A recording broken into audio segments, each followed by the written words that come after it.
Magkasundo kaya talaga ang kanan at ang kaliwang tsinelas?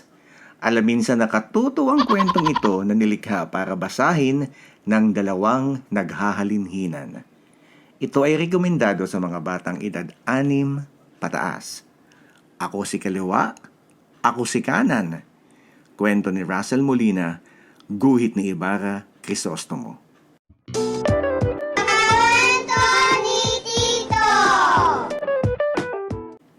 Ako si Kaliwa, kapatid ko si Kanan. Hinubog kami mula sa iisang goma. Iisa ang aming itsura. Magkasing gaan, magkasing laki. Ako si Kanan, kapatid ko si Kaliwa. Sabay kaming binili ng nanay ni Carlo sa Divisoria. Iisa ang aming porma. Magkakulay, magkasing tibay.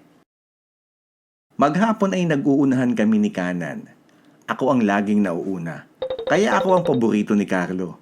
Sa tumbang preso, ako ang bida niyang pamato. Maghapon ay nag-iiwanan kami ni Kaliwa. Ako ay hindi nahuhuli, kaya ako ang paborito ni Carlo. Sa karera sa sapa, ako ang bangkang pambato. Ako si Kaliwa. Sa akin nakatali ang lubid ng kanyang saranggola. Ako si Kanan. Sa akin umaasa kapag namumukol ng mangga. Ako talaga ang paborito niya. Ayaw ko si Kanan. Sana'y di ko na siya makasama. Ako talaga ang paborito niya. Ayaw ko si Kaliwa. Sana'y di ko na siya makita. Isang umaga pagkagising ko, ay narinig ko si Carlo. Nay, nakita po ba ninyo yung kanang tsinelas ko? Nawala na si Kanan sa tabi ko. Tuwang-tuwa ako. Nakita ko si Carlo na paikot-ikot sa kwarto. Pinuntahan ang bawat sulok, silong at kanto. Maghapong hinanap niya si Kanan. Maghapong hindi niya ako isinuot. Maghapong hindi niya ako dinampot.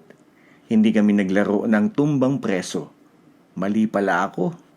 Si Kanan pala ang kanyang paborito.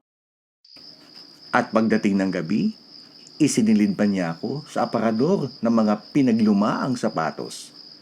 Bakit ka nandito? Ang tanong ng matandang bota. Mukha ka pang matibay at may ibubuga. Nawala kasi ho ang kapatid kong si Kanan. Ay, ganyan talaga. Ang sabi ng isang bakya. Ako rin nawala ng kapareha at ngayon nag-iisa.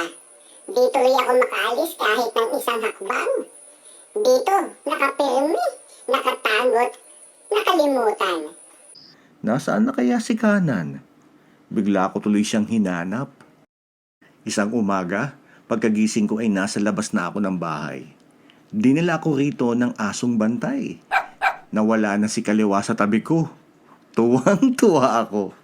Natanong ko si Carlo na paikot-ikot sa kwarto. Pinuntahan ang bawat sulok, silong at kanto. Siguro'y naglalaro sila ng taguan ni Kaliwa. Maghapong hindi niya ako isinuot.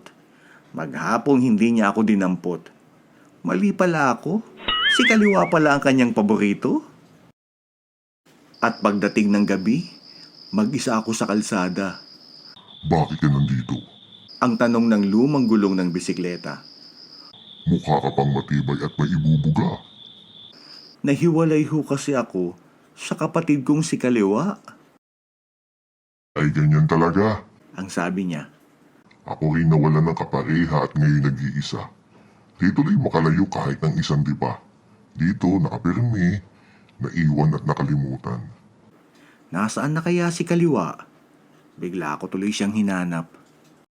Nandito lang pala yung isang tsinelas mo, iho. Ang hiyaw ng nanay ni Carlo. Dali-dali akong kinuha ni Carlo mula sa aparador. Ang paborito kong kaliwang tsinelas. Nandito lang pala yung isang tsinelas mo, iho. Sabay pulot sa akin ng nanay ni Carlo. Dali-dali akong sinalubong ni Carlo sa labas. Ang paborito kong kanang tsinelas. Sa wakas, ay magkasamang muli. Napatalon si Carlo sa tuwa. Sabay kami ni Kanan na lumipad sa ere. Sa wakas ay magkasamang muli. Napatalon si Carlo sa tuwa. Sabay kami ni Kaliwa na tumapak sa lupa. Buong umaga ay naglaro kami sa may sapa. Buong hapon ay nagpalipad ng saranggola. Sabay kaming naglaro ng tumbang preso. Sabay kaming namukol ng mangga sa kanto. Sa tuwing hahakbang, kami naghihintayan. Siya si kanan, saan man magpunta, magkasama kaming dalawa. Sa tuwing tumatakbo, walang iwanan. Siya si kaliwa, saan man magpunta, magkasama kaming dalawa.